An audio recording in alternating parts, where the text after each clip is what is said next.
after decades of not seeing headlines speaking day after day about inflation, with all the different terms and measures, today, both central banks and governments are puzzled trying to find the adequate solution to this inflationary problem. Well, everywhere in the world except in Switzerland. The land of the cantons is also seeing an inflationary spike, but far lower and less worrying compared to the readings in Netherlands, Germany or the US.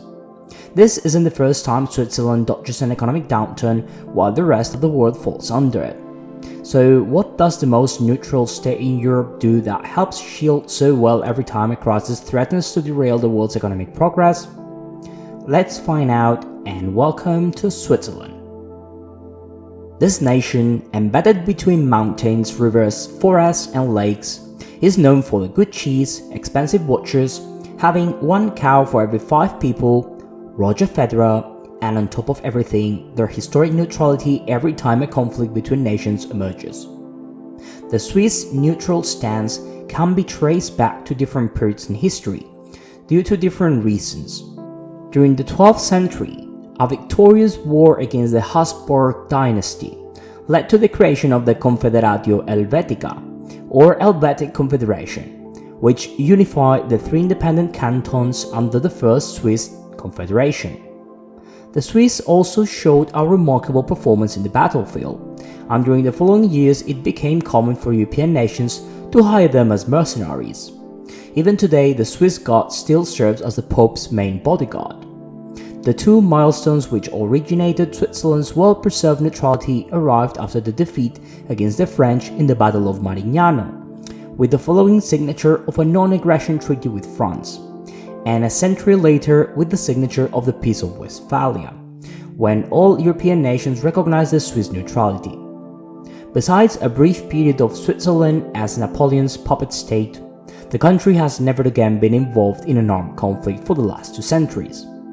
Due to modern conflicts like the ongoing war in Ukraine, the official neutral stance has seen some hesitation and flexibility due to pressures from key neighbors like the US and the European Union. But overall, Switzerland is still considered to be upholding an independent strategy in dealing with geopolitical conflicts. Nonetheless, Switzerland is probably one of the countries with an influence way larger than the size of its borders or population. When a tiny country exercises a strong influence over other nations, it generally is due to that nation being in possession of a sought-after resource, a large military, high-end technology, or any other kind of macroeconomic influence. Switzerland has a poor stock of natural resources, but houses 2 intangible assets worth much more than most commodities. The first one is trust. Switzerland is probably one of the best well-run democracies in the world, if not the best, with solid political and economic foundations, making it an optimal region for trade, economic growth, and high standards of living. Even more important is how this trust was partially acquired, which takes us to its second sought-after asset, its banking secrecy laws. The history of Swiss banking can be traced back to the early 18th century, moment in which the Geneva Council outlawed banking secrecy and boosted an influx of capital from wealthy European families. But it's not until the early 20th century the Swiss banking system experienced a real revolution, turning the tiny Alpine nation into one of the most important financial centers in the world. At the start of the century, many European economies saw themselves struggling to generate economic growth, and governments like the French or Belgian started hiking taxes to fund their public policies. Some of these new taxes, like the inheritance and wealth tax, targeted the wealthiest families and individuals in the countries. Switzerland saw this as an opportunity, thanks to its flexible and less aggressive tax systems, and started a marketing campaign across France, Italy, Germany and Belgium in an attempt to attract as much foreign capital as possible. The strategy proved to be extremely successful. Wealthy families across Europe managed to dodge state interventions and found in Switzerland a real safe haven. The enormous amount of capital from France and Italy helped the cities of Geneva and Zurich to grow into the main wealth management center in the world. While London and New York continue to be the world's prime trading hubs for foreign exchange and commodities, Swiss wealth management services gained enough fame to overtake the crown of top providers of private banking services.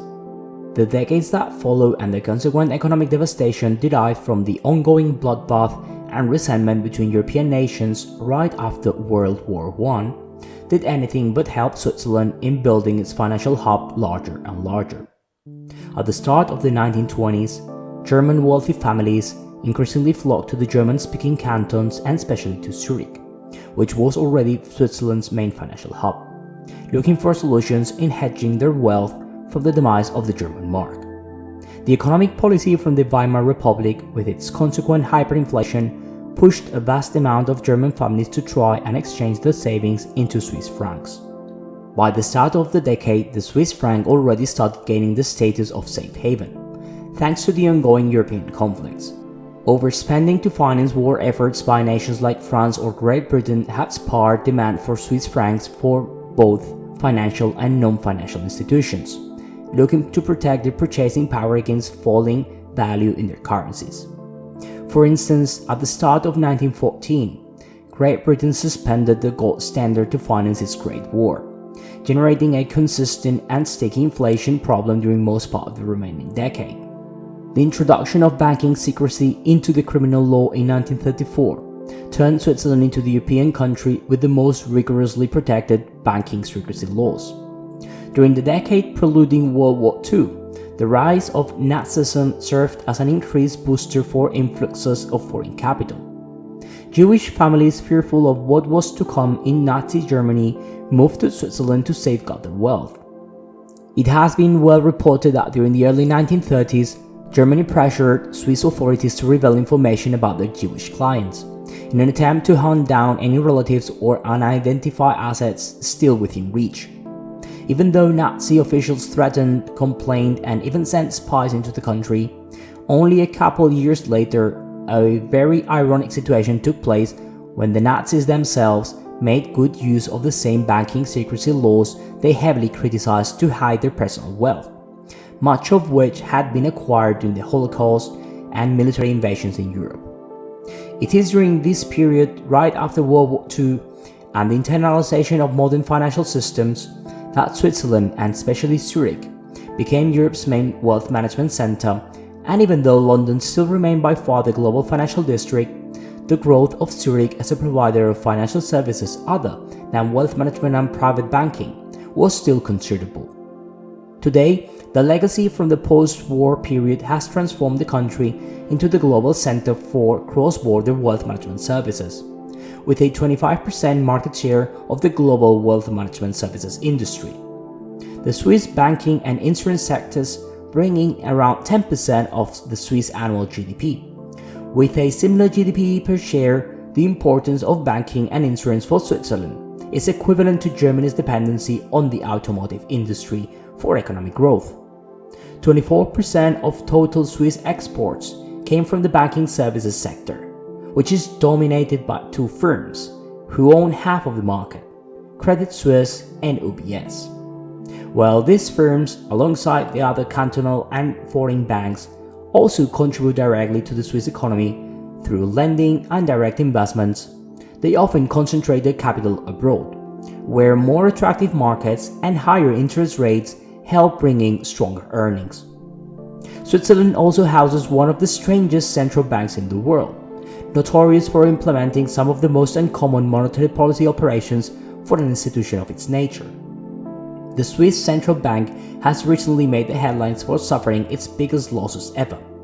However, while other central banks have also suffered similar losses, none of them gambled, becoming active buyers of risky foreign stocks like Tesla, Apple, or Nvidia, and none of them are publicly traded in the country's stock exchange.